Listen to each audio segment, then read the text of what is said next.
All right. Hey, everyone. Welcome back to another episode of the Retro Gamers Podcast, episode 157. Larry here. And Anthony here. What's going on, Ed? How are you?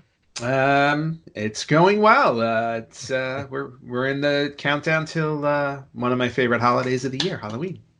I thought you were gonna say your birthday, which actually would have been yesterday when this dropped. Happy birthday! Oh, thank you. Yeah, I tend to skip over that and I look towards Halloween.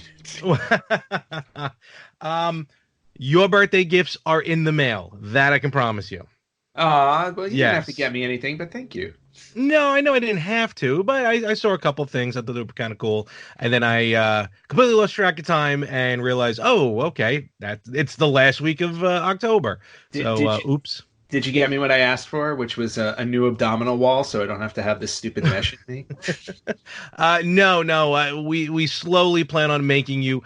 We want to, rebuild you, but we don't have a lot of money, so yeah. We're kind of doing it bits. They can rebuild him without the technology or money. The $15 man. Well, at least it's worth that much.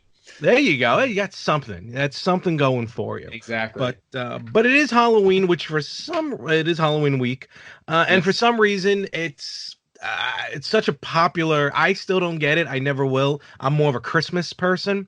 But people like the drudge and dreariness and horror and scariness of Halloween, and some of the I can't even imagine what LA looks like with some of the house decorations as far as Halloween. People don't go as all out as you would think here. It's more along the lines of parties and stuff like that. Like, okay. You can just see people randomly dressed up in costume. Like Friday night, I went out with my friends. There's in Burbank near where I live. They do Food Truck Friday. It's the last Friday of every month. It's the last Friday of every month, and a bunch of food trucks lined up along one avenue, and you just walk to the ones that you want to go to. But just casually wandering around, and there are people in full Halloween costume already, probably going to parties or something that night, but stopped for a little dinner first. There you go. A little nosh, a little amuse-bouche, if you will. So, yeah, exactly. Or a full, or a full set of tacos and some ice cream. I don't know. Some of these costumes I see people wear, very revealing. They may want to eat too much. Or they may just be contributing to their costume depending on their size. This is true. Yeah. Dude Thor, such an easy costume to do this year. Seems to be a very popular one this year too, for good reason. I can pull it off with ease. So but we're talking Halloween, and we're gonna get kind of right into it. A couple weeks ago, you and Anthony Chu from the Yin and the Yang podcast had done a great top 10 or top 19, if you will, of NES games. And, we had this we talked about this prior to that episode. So as far as I'm concerned, this is the true countdown. And we're going to do our top 10 horror genre games. Mm-hmm. And this is definitely a top 10 I was all in for, because as you know, the horror genre is one of my favorite genres in video games. And you live for it. Yes, I do. I live and I will die for it. But weird. Oh, actually, hold on. With that being said, hang tight. Hey, did you hear about this haunted house that is offering a $20,000 grand prize if you survive it? No. And where is it? Because I want to go. No. I don't think you want it, because when you look more into it, I don't know how they have not been shut down for legal purposes. I forgot where it is. I want to say it's in the Midwest somewhere. This guy has this haunted house. You have to pass a physical. You have to sign a 40-page waiver and a bunch of other requirements that you have to pass. The ordeal can last between 4 and 6 hours, but basically you are consenting to the fact that you can be hit, bludgeoned, forced to eat things that you don't know you're eating. The trailer, if you will, for this horror, it looks like something out of an actual Saw situation. People are bound, gagged, water tortured. I'm not even joking. This is literally what's happening in the haunted house. There's stuff being shoved into people's mouths. I don't know if it's their own blood or someone else's blood that's on him. There was one scene of this guy, and like literally, like a pendulum was like just getting this close, maybe even just barely just scraped him or something. Mhm. And they're saying like everyone's here at their own free will. They actually had to allow people to use a safe word where there wasn't one before. But if no one has ever lasted it. I shouldn't say survive, but no one has lasted it. But it's like a 6-hour ordeal. One person left with like a broken leg and traumatic experience, and the police have been called. But yet there's like a 24,000 name wait list. Well, based on that, it actually sounds strangely familiar to an experience. There's one of those type of experiences down towards San Diego, and it's been around for years. And they do the same thing, sign waivers and all that stuff. And they do a lot of the stuff that you just mentioned. It's nuts. Yeah, but at the same time, despite the fact that they you sign waivers and stuff like that, they've been sued multiple times and they've had to readjust themselves and stuff.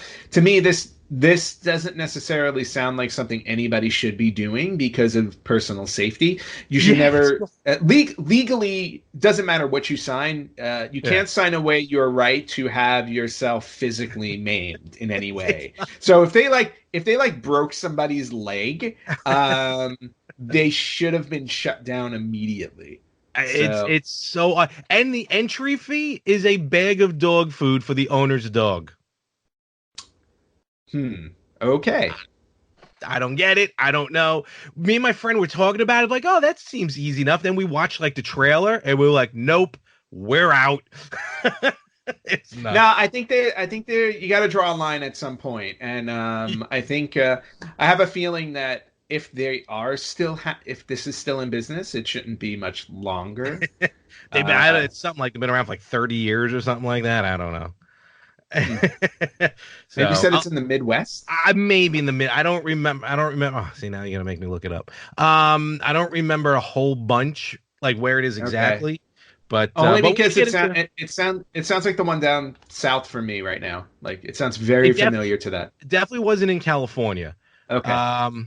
Here we go. Extreme Haunted House. I know we're off track, but this is nuts to hear about. We're talking Halloween, and this is basically a video game come to life. Tennessee, Summertown, Tennessee. Let's see. It's called the McCamey Manor. McCamey Manor. McCamey Manor. You looked it up? Oh. You've heard about it. No, because that's the one down near San Diego. They must have moved. Because maybe they got booted out of California. No, this was maybe because this is from 2019. This article, like last week. No, that's what I mean. Yeah. They used to be set up here in California. Previously located in San Diego. Yep, I'm sorry. All right, there you go. Yep. That's the one. All right. Either they moved or got booted. If you want to check it out, they're featured in a Netflix show, an episode. It's called Haunters: The Art of the Scare, part of the series Dark Tourist on Netflix. So I've actually heard of that show. All right, but let's move on to video games. All right, so let's get into this before everything starts shutting down and all hell breaks loose in the world. I think that sounds like a really good plan. So we have our 10. I think kind of like when you and Anthony did your top 10. A, it's in no particular order, and B, it's your top 10. It's my 10. It's not like the grandiose top 10. Yeah, no, we wouldn't. We're not that egocentric that we think that our top 10 should be everybody's top 10. So because everybody's gonna have their personal.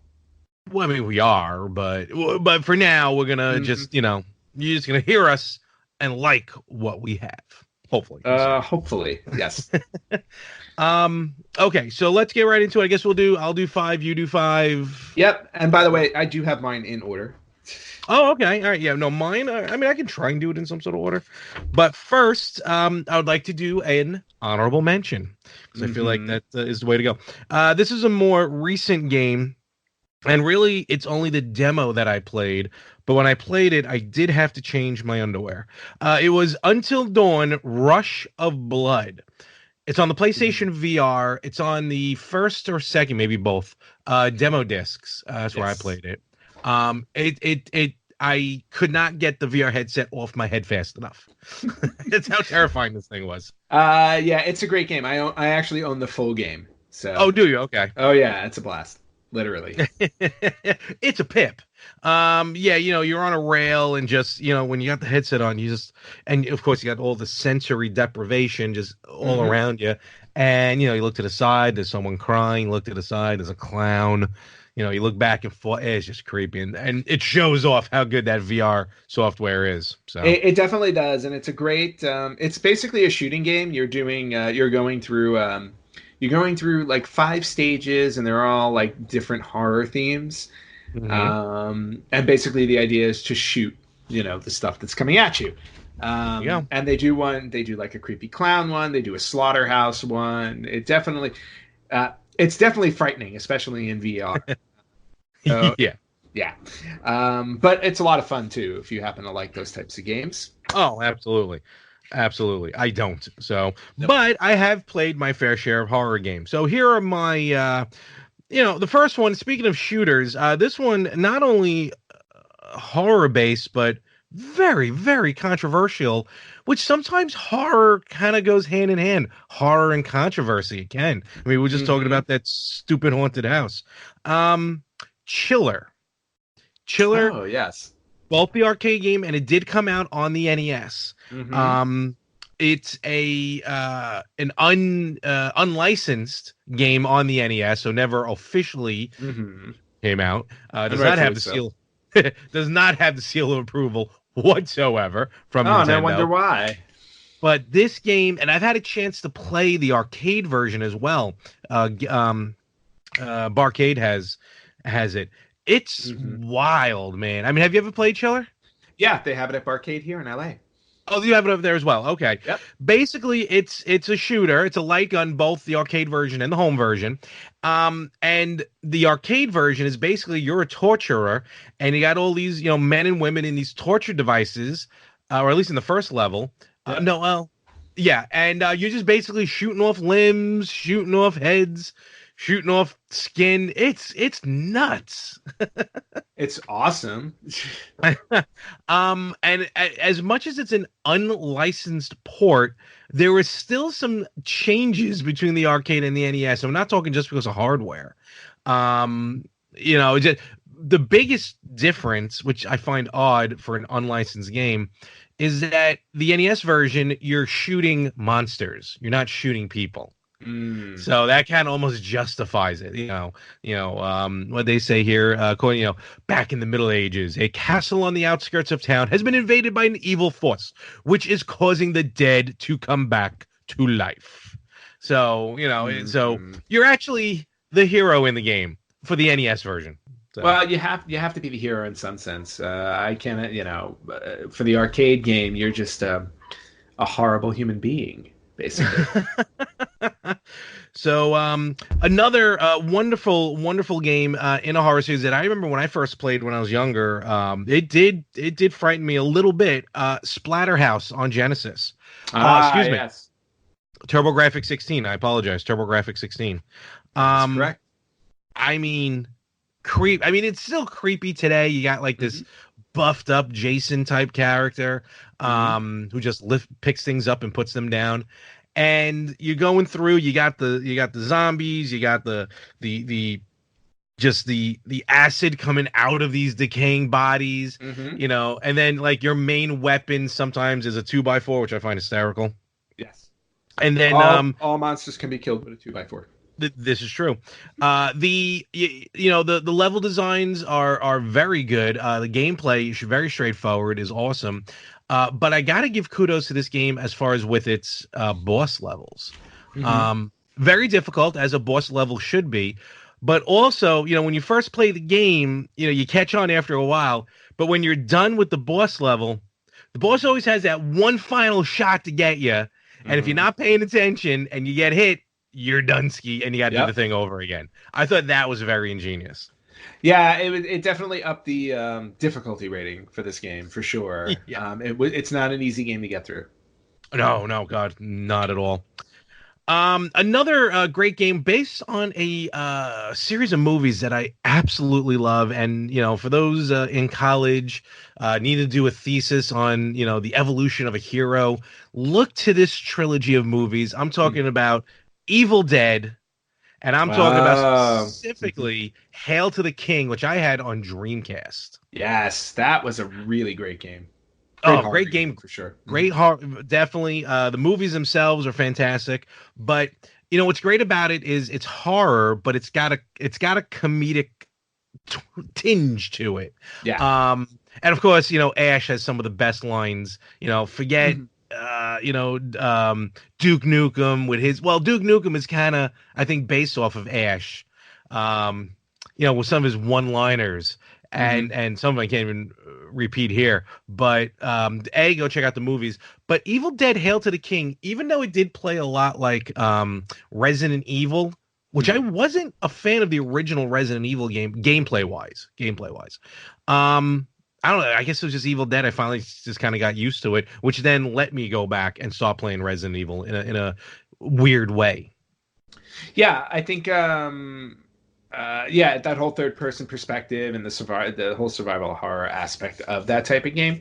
But yeah, to your point, like skinning it with Ash and going with that whole franchise, which is one of the best I want to say indie franchises, like horror franchises. Like they I did think such a so. great Yeah. job with so little.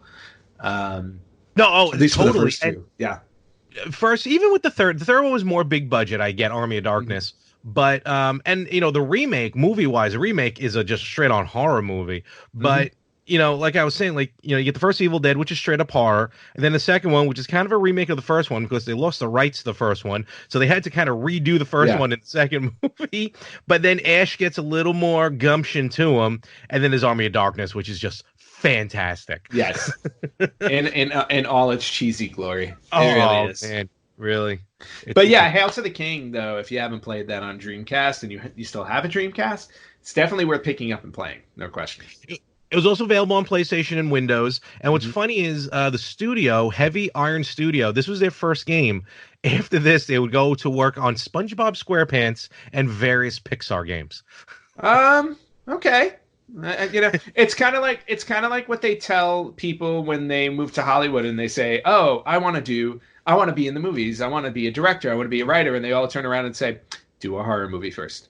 Um, it's true. Nah, it's a true thing. It's like because Yes. horror movies are kind of low budget, and what it is Yeah. it gives you something to put on your resume. And a lot of people who have done horror movies have gone on to do successful blockbuster franchises. Sam Raimi, who did horror movies, wound up doing three Spider-Man Spider. movies. Yep. Yeah.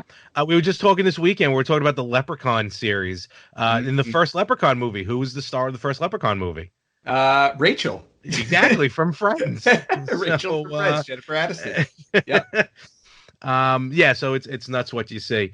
Speaking of movies, the a lot of these horror movies, horror games did become movies. Some worked, some did not. Here's one that at least the first one worked, but I think then the subsequent ones didn't work so well. Game wise, it scared the hell out of me, and I'm very specific here with Silent Hill 2. Yes. Silent Hill 2. So I didn't play the first Silent Hill on PlayStation, so I, of course, jumped right into Silent Hill 2 on the PS2. So why not? Give me the better graphics. Give me the overall creepiness look to the game. Um, and it's Silent Hill 2 definitely shocked me, and I never, trust me, I didn't get far into it. But I was like, I don't feel like playing this game. This is just creeping me out a little too much. And it's Hmm. more like a psychological aspect as well. It's weird. Yes.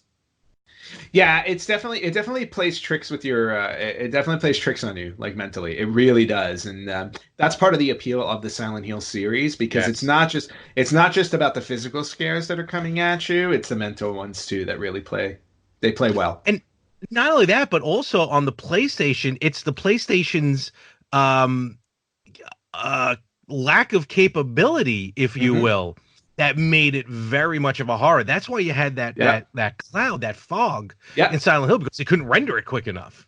Yeah, exactly. You know what though? The mist or the fog or whatever it was just really played into the whole thing. It made it great. Yeah. And then another one that kind of sort of became a movie. I'll explain in a moment, but I did play it. I played it on my. I forgot what I played it on. I think I played it on my iPad one time. Five Nights at Freddy's. Oh, okay. A newer game. Okay. It is a newer game, but you know, it's here's what scared you about it. Now, it's basically it's a point and click game. So it's not really you're moving or anything, but it's the anticipation. That's what gets me. Like Yes. the game anticipation, didn't get me as much as this stuff does. It's the knowing that something might be coming and you're trying to stop, you know what I mean? Like that. So what you do is you work as a night security guard at this kind of a Chuck E. Cheese type place, and you only got like 5 or 6 screens, kind of like Night Trap. Night Trap. That's what. So kind of like that, where you kind of bouncing back and forth, and the animatronics are coming to life, and they're coming after you. And I think like when you catch one on screen, that's how you stop them or something.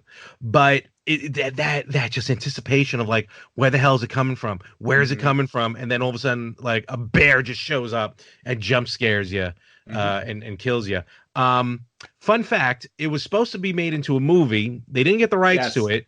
So now you have the Banana Splits movie, which is a straight up horror movie, basically in the vein of Five Nights at Freddy's, but based on the wildly popular children's 60s television show. Yes, which reminds me, I need to see that movie.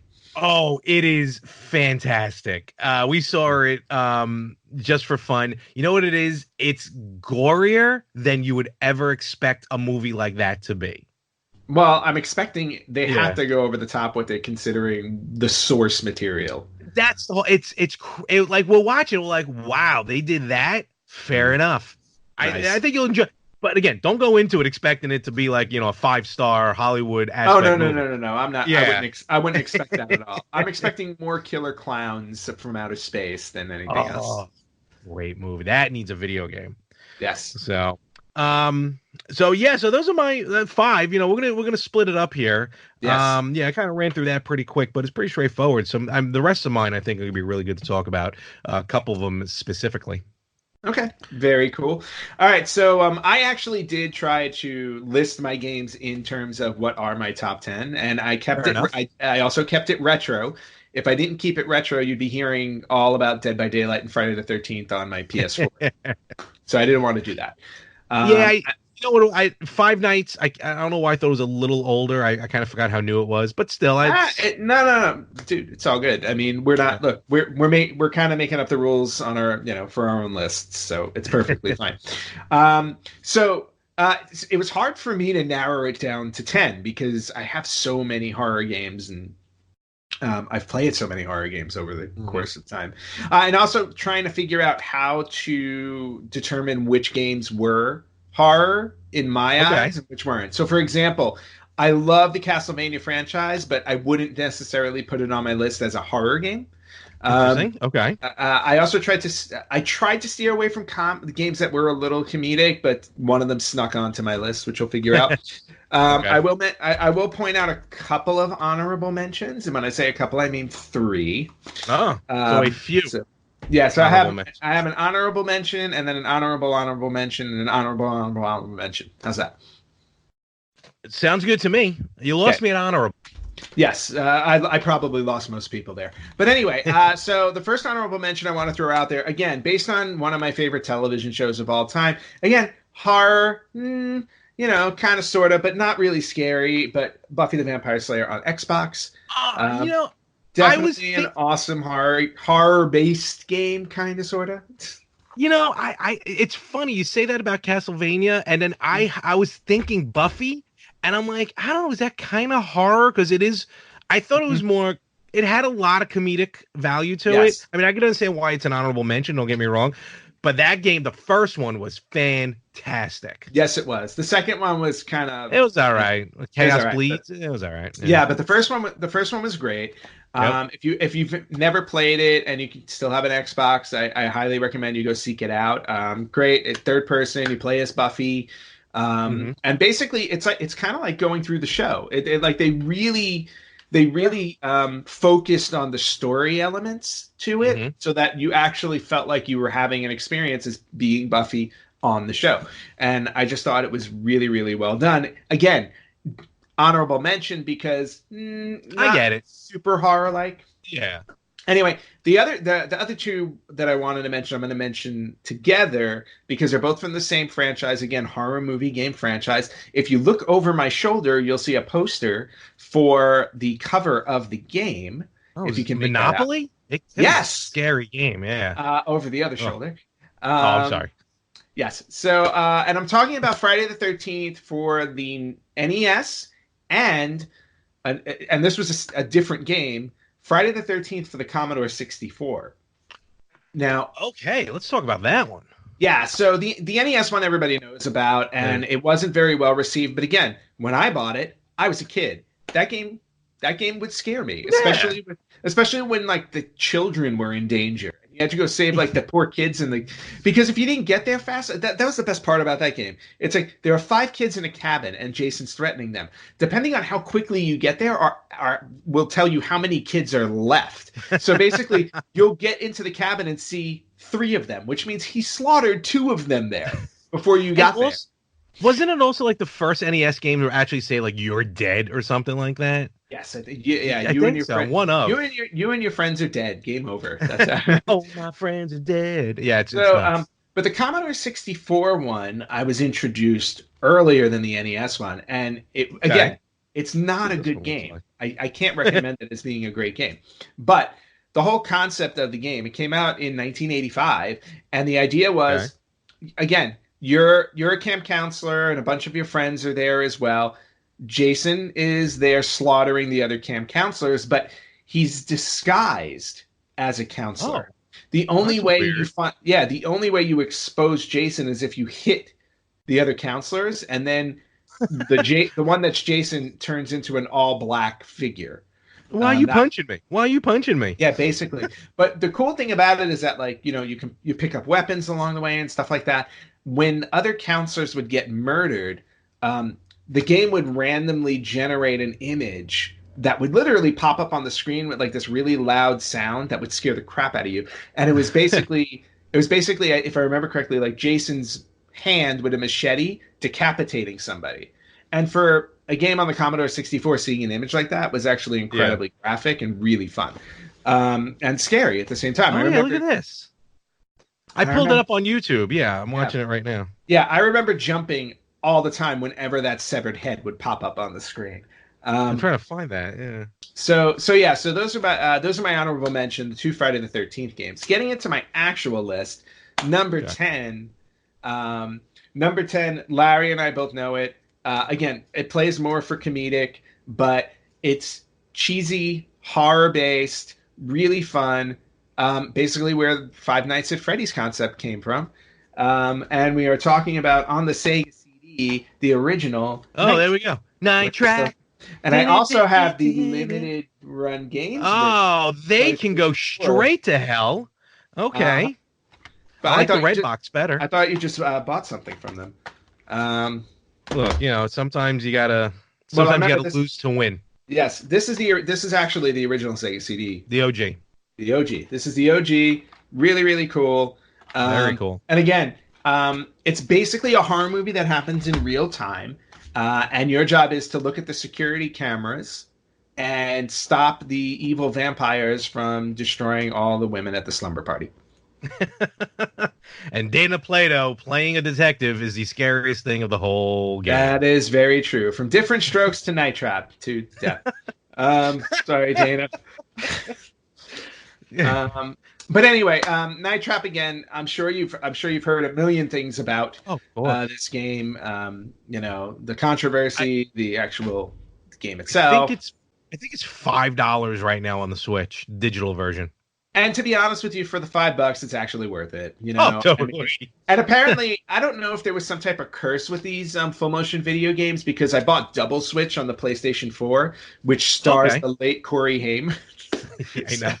A lot of these guys aren't. It's I don't- God help us with the CNC Music Factory game from PlayStation. Oh yeah, no, CD. you know what? They're still kicking. Okay, but Crisscross was the other one.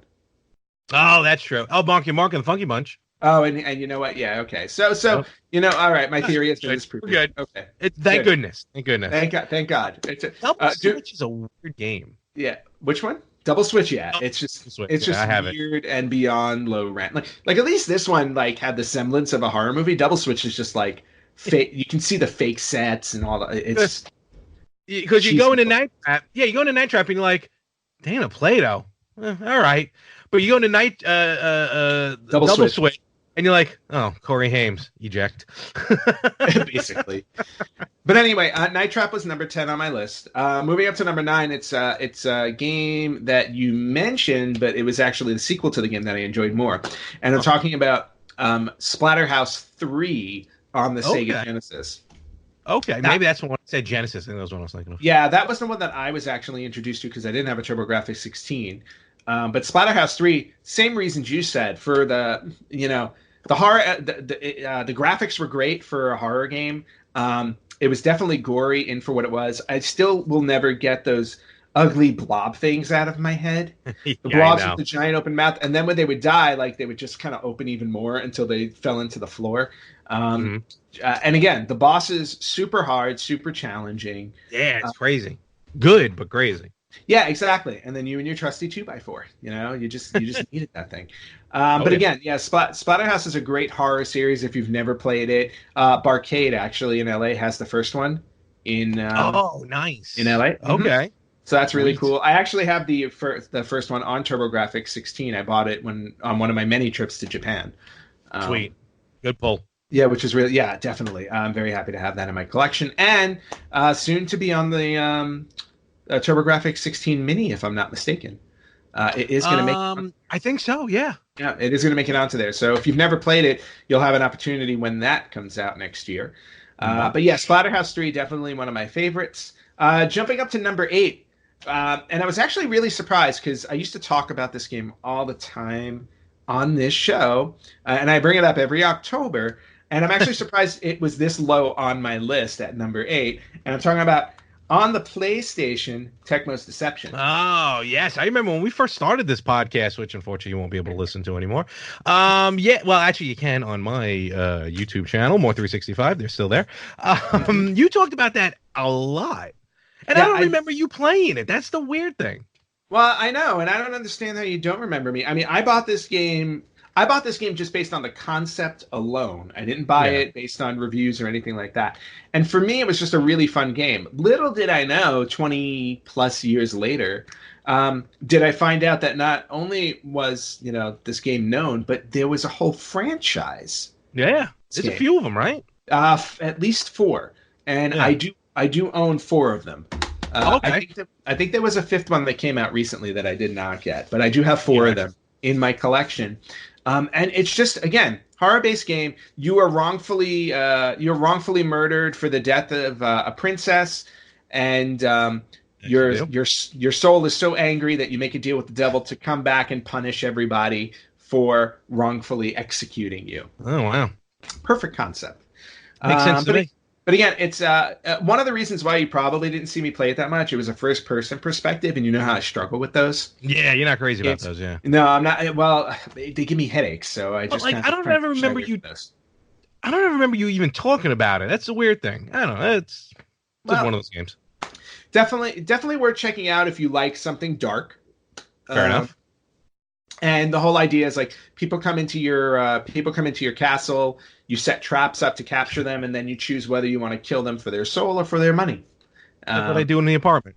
Well, that's what I do out here in LA. It's why I came back. It's very successful business. Moving on to number 7. You'll also find on my list. Normally, we're very Nintendo heavy on our list, and what I found as I went through it is this definitely was not a Nintendo heavy list. Almost all of my games are disc based. You're right. I think that's just because of what Nintendo was. Exactly. So. And I'm perfectly happy for us representing other consoles. Number 7, it's the only Dreamcast game I have on my list, and I have talked about this one before, and I probably talk about it every October. It's a survival horror game. Oh, that's funny. Survival horror game, not very common, hard to find. Thankfully, I still have my original Illbleed. Nice. So, for those of you who don't know what kind of game this is, imagine, if you will, a berserk B movie horror film producer with a twisted sense of humor who puts up $1 million to anyone who can survive his 7 movie themed worlds.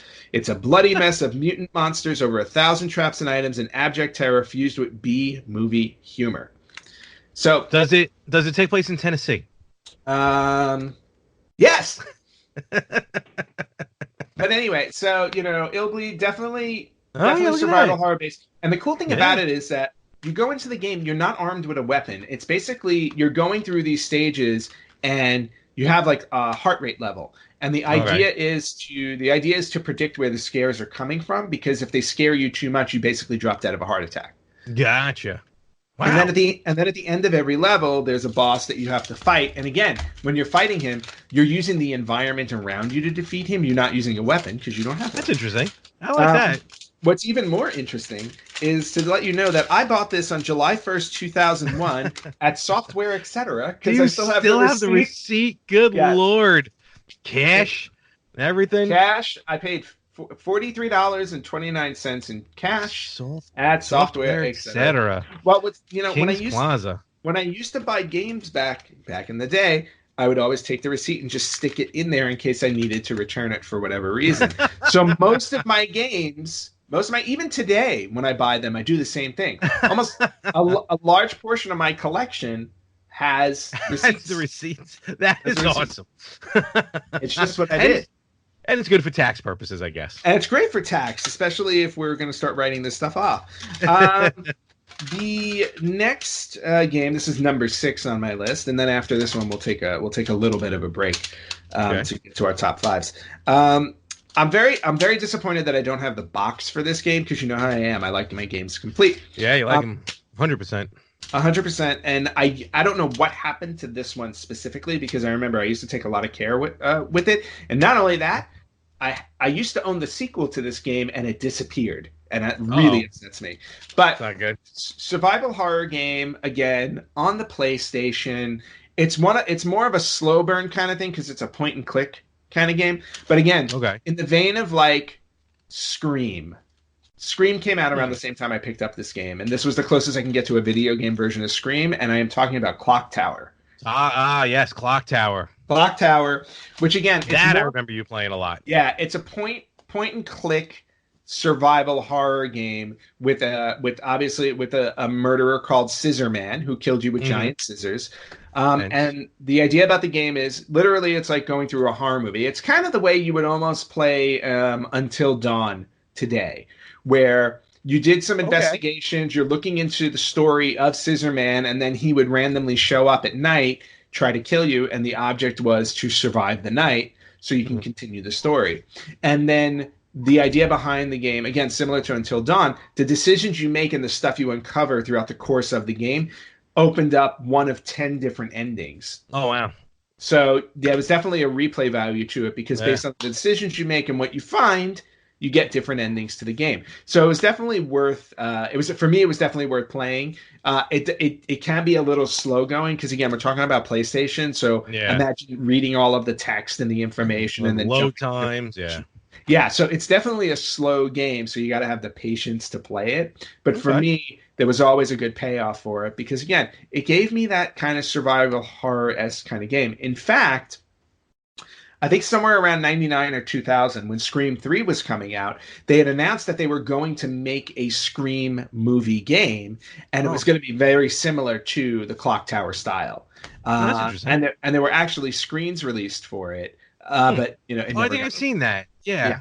Never got fully completed because it would be really actually even today it would be really cool if you did like a Scream-based game with on PS4 or something like that. Would be really cool. So those are my bottom 5 of the top 10. Larry, you gave 5 of your 10. I know you don't have them in that order. Yeah, I even read them out of order that I wrote them. So why don't we just take a little bit of we'll take a moment, and we'll come back with our top 5s. All right, Larry, it is time for this week's Did You Know? And I got a really good one this time. All right, let's see. I feel like they're always kind of good, but that's my opinion because I'm the one looking them up. So By golly, they are damn good. by golly, they are the best things ever. So I wanted to keep it related to our Halloween and horror special. Not only that, but I also wanted to keep related to one of the games on one of our lists. So this Did You Know segment is compliments of Night Trap. Now, Oh, yes, okay. there is one and only one secret found in the game Night Trap, and it's actually accessed at the end of the credits. So once you get through the game and you get to the credit sequence, at the end of the credits, it says, "In memory of Stephen D. Hassenfeld." Okay. When you get to that memoriam, you press up, A. That's 5 A's. So up Okay. and then 5 A's. And So what up, happens... hey. Yeah, exactly. The Fonz would be proud. So press up and 5 A's. And what happens when you do that is you actually reveal a full motion video sequence that's not from Night Trap.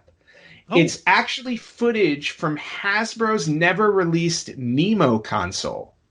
So back in the 90s, Hasbro was trying to release a console called Nemo.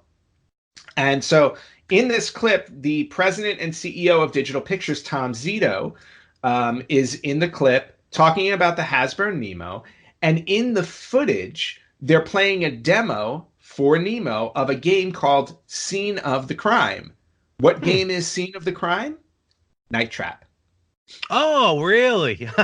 So it was going to be called Scene of the Crime on the Hasbro Nemo. And you get this cool little video cool. at the end hidden in the Night Trap game on the Sega CD. So again, just something really interesting and random that you wouldn't expect to find, especially when it's about another company trying to promote a console that never came out. So I thought that was a cool little hidden item that you can actually check out when you finish Night Trap.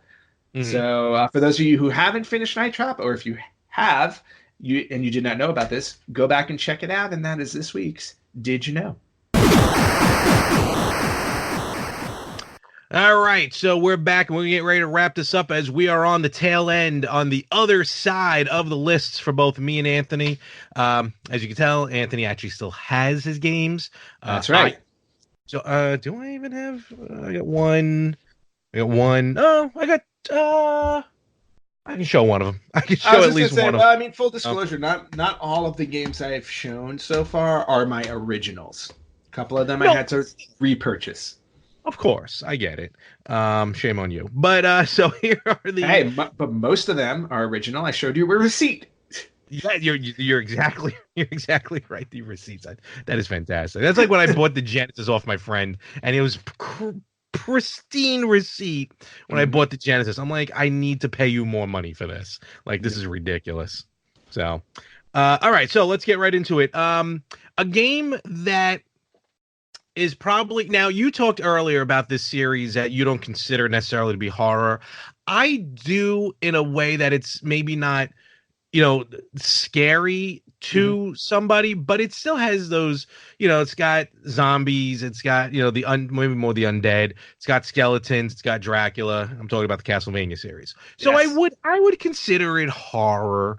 But to me, now on the NES, my favorite is Castlevania 3. Right. But I think one of the best Castlevanias overall, of which we will be able to play the original in March when it comes out on the TurboGrafx Mini, Castlevania Rondo of Blood. Yes. Known here as Castlevania Dracula X, but I'm not talking about the Super Nintendo version because that was a little bit of a watered down version. I'm talking about the original PC Engine version, which the only version I saw on a virtual console was on the original Wii, which that's not even available anymore. Oh, wow. So luckily, they shut down. Right, but what about the PS4 one that came out in the Anniversary Collection? Well, or that 2-pack. It came with Symphony of the Night. That may be the original. It could be, I guess. I guess that would be. But I remember for the longest time, the only way I was able to play was through the Wii version. Right. Because like talking about like owning it on Super Nintendo, like a version here. But yeah, Rondo of Blood is fantastic. The reason why the PC Engine I think is a lot better. It's got more blood in it, if you will. Like when you die, you actually like almost explode. The gameplay is gameplay is fantastic. I think I played a run through of it once before on one of our live streams. And I would definitely for the story of it, I would definitely consider it horror. So Rondo of Blood, definitely up there. Awesome. Um, this game, this game, man, actually, we've played. Actually, I've played, you've played, all of our friends played it. We all played it online, and I'm talking about for the Xbox 360, Left 4 Dead. Yes. Again, what it might have made my list if I was thinking more current stuff. Get it? 360s starting to get borderline as we move Yeah. up, starting to get there. But I couldn't do this list without really mentioning Left 4 Dead because it is what it is. It's kind of like you're playing through a movie. That's how it's designed. 4 survivors, and you're trying to get through the end, and you just got all these undead trying to kill you. I love it just for the sheer zaniness of us playing on Xbox Live.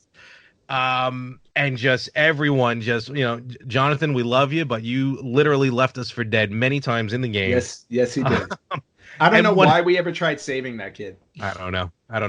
But one of the best times I had is when we got 8 of us, like all 8 of us. Now it's only a 4-player game, but there was 8 of us, but we were playing 2 different games. Yes. 4 of us were in one game, 4 of us in the other, but all 8 of us were in the same chat.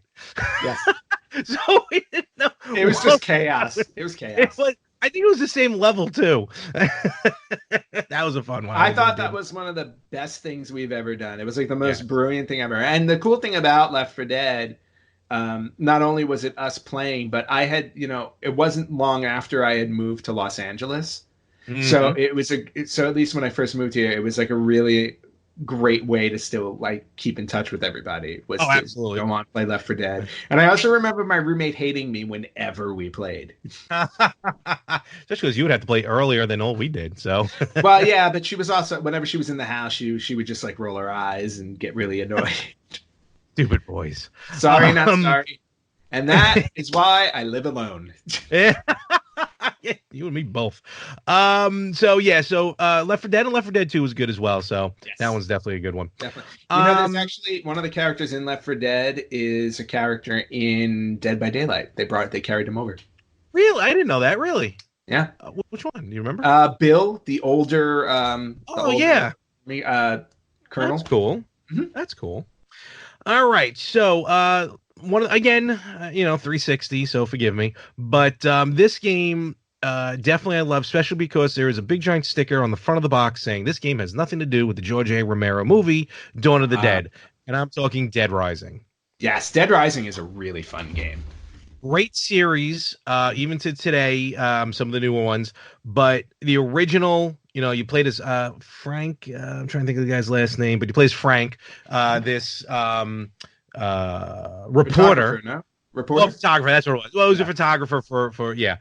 And like the beginning of the game, you're in a helicopter and you're just taking photos from the air. And when you take photos of these gruesome scenes of like survivors being attacked by zombies, and the next thing you know, you're locked in a mall and the zombies break in. Gee, I wonder why they had to put a sticker on the front of the box to say it had to do with it. But the gameplay was phenomenal. Basically, you're able to use like anything as a weapon. The story was great, and it really carried on a lot of different, all the way up to Dead Rising 4 and some of the offshoots of it. If you haven't played it, definitely check out Dead Rising. Definitely. And my final 2 games are of the same series. I have a feeling I know what they are. It's safe to say the horror series on home console. So we're talking Resident Evil, the series.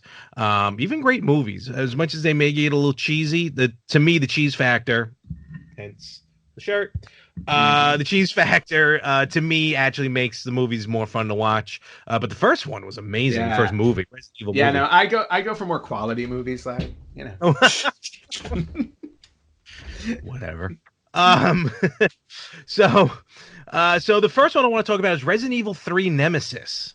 Oh, Nemesis. Oh my God. That game used to drive me crazy. Yes. And it goes back to what I mentioned before during Five Nights at Freddy with that constant, there's something constantly coming after you that cannot be stopped. And we're talking Nemesis. Yes. Right as the game starts, it's constantly coming after you. He's just running right at you. Stars. And that's it. And off he goes. And that's what makes me panicky about the game. Hmm. Is that part of it. So and the game speaks for itself. It's like the other Resident Evil games, but it's just the game is fantastic.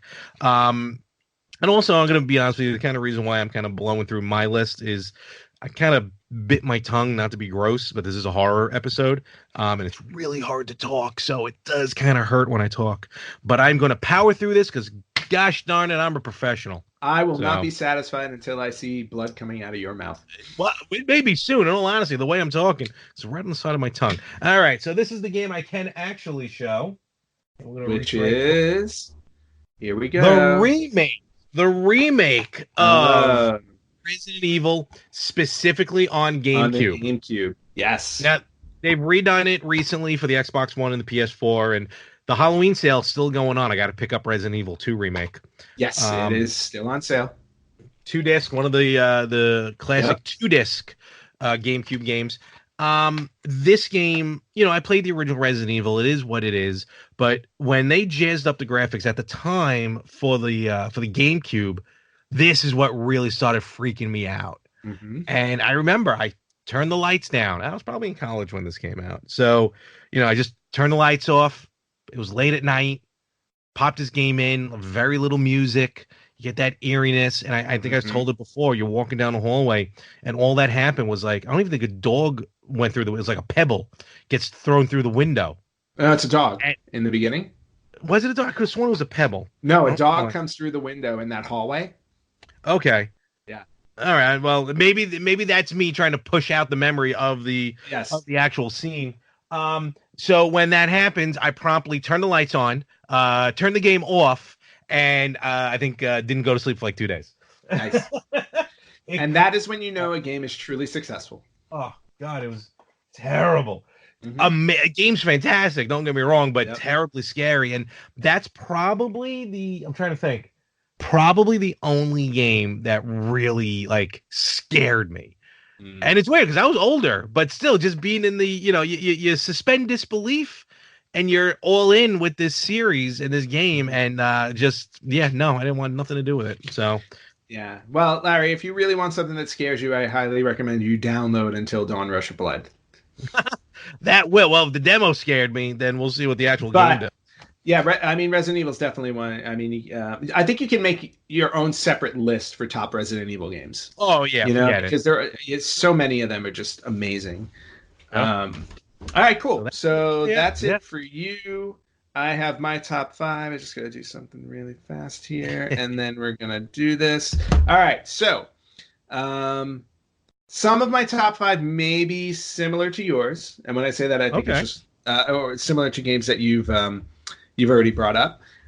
So bear with me. So number 5 for me was on the original PlayStation. You had mentioned the sequel earlier. I'm actually going with the OG, and I'm talking about Silent Hill. Okay. And again, the second one I feel like was superior in every way. I always have an affinity to the first ones because to me, the original one, if you didn't have that, you wouldn't have the sequel, which obviously is definitely much improved. But I personally loved the original one. Running through that fog-laden town, all the creepy things that would pop out at you. I actually went to Halloween Horror Nights at Universal Studios when they did the Silent Hill maze, and they actually had the creepy nurse and the guy on the stilts with the pyramid head thing. Oh wow, that's cool. And they looked amazing. But again, the greatest thing about Silent Hill to me was how original the horror characters were. Yes. They weren't just standard, here's a mummy here, here's a zombie there, here's a corpse that came back to life type of thing. They just really worked out the details for all of these horror characters. Very original. Very original, and that's what I loved about it. And it was really fun to just play through the game because you would just get freaked out by whatever this new creepy thing was going to be that popped out at you. Oh, yeah, absolutely. So definitely Silent Hill on number 5 on my list. Number 4 on my list is the only NES game to make my top 10. It actually made my top 10 on my other NES list, and that's just because I've always been a fan of the franchise. It's my favorite horror movie franchise of all times. I don't care if the game wasn't that great. It's the fact that I got to play the game related to it, and I'm talking about Nightmare on Elm Street on the NES. Nice. Where Beauty. you get to take down Freddy Krueger. I have Nice beaten this cartridge. game so many times. Yeah, the cartridge is actually in really good shape. I picked it up. I did pick it up. I think maybe last Later. year. Yeah, Okay. last year or the year before at a show. Which also reminds me that there was a show we're recording today, and there was a show I was supposed to go to that I completely forgot about. Uh-oh. Oh. Oops. Somebody just told me about it on Friday. I'm like, oh, I should go, and I'm like, completely forgot. Anyway, Nightmare on Elm Street, also one of the very few games back then that was a 4-player game. So if you had the multi-tap on the NES, you were able to play with 3 friends, which was great. Did you play a lot multiplayer? No, mostly 2-player, if anything. It very rarely got 3 or 4-player. I don't think I even owned a multi-tap, to be honest with you. A friend of mine did. Okay. So if we ever played with more than 2 players, it was a rarity. But just the idea of having a 4-player game, because there weren't a ton of 4-player games, and again, of all the games to be a 4-player game, Nightmare on Elm Street doesn't exactly scream 4-player game. That is true. But definitely one of my favorite games to play. Obviously, had to make the horror list for sure at number 4.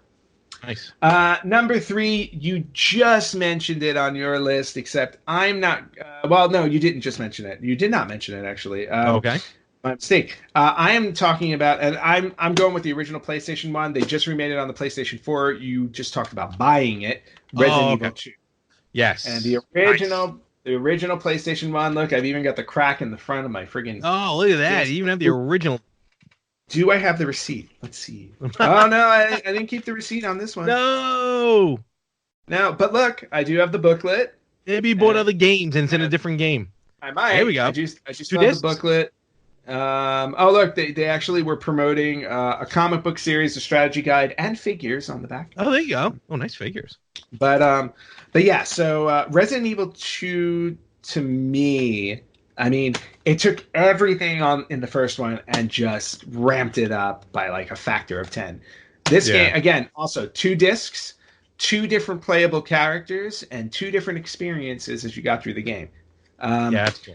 So, definitely, if you love zombie games and you have not played Resident Evil 2, either this one or any other or the remake that was just recently released, you are doing yourself a huge disservice. You really need to play this game. It is, it's one of the. It's definitely a good game. Yeah. Not only is it a good game, it's a great game. It's an absolutely great game. It's great. So that's number 3 on my list. Number 2 on my list is a PC game, actually. Okay. So and we don't talk about PC that much, but back in the early to mid 90s when I got my first computer, obviously the cool thing about it wasn't that I can do my my college essays and homework and stuff on Microsoft Word. I can just type up my essays now. No, it was also so that I can pick up some really cool games. And again, I've talked about this game before. I am very proud to say that I still have my original game for the PC, even though I can't play it on anything anymore. Oh, is that old? Well, it's DOS based. Yeah. So no, that's what I'm saying. Yeah, exactly. Playing DOS based games I don't think exist unless you own an old game. And again, full motion video, point and click adventure, puzzle solving, has all of the things that I love, and I am talking about The Seventh Guest. Oh, of course, yes. The Seventh Guest. And just, I mean, again, original packaging, which is great. I mean, you can definitely see it's all beat up because I've had this game for 26 years. So, and it's definitely, and it's managed to survive crossing the country and everything. The discs I don't have in here because I actually have them in a sleeve somewhere else. Okay. But what I also love about the game, aside from the whole story, the story was basically that 6 guests entered a mansion, promised a fortune, and the seventh guest was a mystery. And the person who figured it out wound up getting the fortune, but one by one, every guest in the house wound up dying. Until you uncovered who the 7th guest was. Spoiler alert, it's you. Dang it. I was going to say the butler. No, it wasn't the butler, it's you. But the whole concept of the game was about a man who opened a children's store, but the toys that he created were killing children. Oh, again, that's never good. Great concept. So anyway, just going through an old creepy mansion, uncovering the story, watching the story play out in full motion video. Again, cheesy acting and everything, which is awesome. Of course. Definitely makes this one almost number one on my list just for the sheer. It had everything that I enjoyed. What I also love too is truly horrifying instructions on how to install and run the game, which they put right in. Wow, that's a lot. Good Lord. Yeah, a lot of instructions on how to install games. So, seventh guess, number 2 on my list. Number 1 on my list is a game you just mentioned. But, again, I'm going back to the OG PlayStation version. Oh, okay. I know how much you love the GameCube one, but I got to go with Resident Evil, top of the list. If anything, it sparked the whole horror genre. Oh, absolutely. No questions really asked on that horror games were few and far between, and when you did run into them, especially on console, they weren't uber graphic. A lot of them, again, like we've talked about Splatterhouses, Nightmare on Elm Street, Friday the 13th, the graphics were always very colorful and simplistic, so that they really didn't get into real horror. It's only when the PC really started to come into being that we started to get more of that stuff. I think so, yeah. And again, we're talking about like games I haven't even mentioned, like Phantasmagoria and stuff like that, which really got brutal. But Resident Evil was the first one that really came to a mass-produced console that a lot of people loved or owned. And it really knew how to hit you with those scares. Like Larry said earlier, that dog jumping through the window. I remember playing this game in my bedroom in the dark, jumping out of my skin. Now, I didn't shut the game off. I kept playing, but I didn't need to deal with any future evil. Just the whole idea. It was literally a B horror movie come to life. Cheesy acting, lots of zombies. You died 1,000,000 times because you could not find enough herbs. You could not find enough ink ribbons to save for your life. Another reason why I hate that series. Absolutely hate it. But loved every aspect of the game. And I don't care what anybody says, never play as Chris. You got to play as Jill because Jill can carry 2 extra items and you needed those item slots. That's true. But Resident Evil, number 1 on my list for top horror games. All right. It wasn't even it was a little bit of a fight, but not much. Sweet. And then that's it, folks. That is our 19 again horror genre games for 2019. We're going to see what we have in store for next year. Yes, which we'll plan later. And I think with that, we'll start to call it a day, right? Yeah, no, that's it, except to wish everybody a very happy, spooky, and hopefully safe Halloween. Do not go to McCamey Manor. But if you do, let us know what it's like. Yeah, if you do, just tell us how much money you're going to be paying in therapy bills. Maybe we'll do a podcast from there. No, see, I won't even go there. There's a reason why they were driven out of California, right into Tennessee, backwoods of Tennessee. All right. So remember, folks, you can find us pretty much everywhere: social media, Instagram, Facebook, YouTube, Retro Gamers Podcast, over on Twitter at Retro Gamers Pod, and on Twitch at TRG_podcast. Yep. And hit them with the email and the website. You can email us at email at theretrogamers.com, or you can check out our website at theretrogamers.com. You can hit us up on Instagram at what is our Instagram? I always forget that one. Retro Gamers Pod. No, it's Retro Gamers Podcast. Retro Gamers Podcast on Instagram, and of course, check us out on Facebook. Just look up Retro Gamers Podcast. You'll find us there. There you go. And we will be back next week. We'll tell you if we got any bad candy. If anyone gives me candy corn, I'm going to throw it right back at them. That's the worst. No, you should at least put it in your mouth and spit it in their face. That's what you need to do. Hey, candy corn and circus peanuts are the worst. I actually like circus peanuts, but it's one of those things. And I actually like candy corn, but I can only eat like 5. Well, that's 5 more than I would want to. After 5, I just can't stand the taste. It's like I have to eat them in small doses. Fair enough. That's why Halloween is only once a year. And hey, again, happy birthday, Aunt. Hopefully you would enjoy your birthday. I plan on playing some horror games while eating a whole lot of cake. Nice. That's as you should. And folks, we will catch you right here next week on the Retro Gamers Podcast.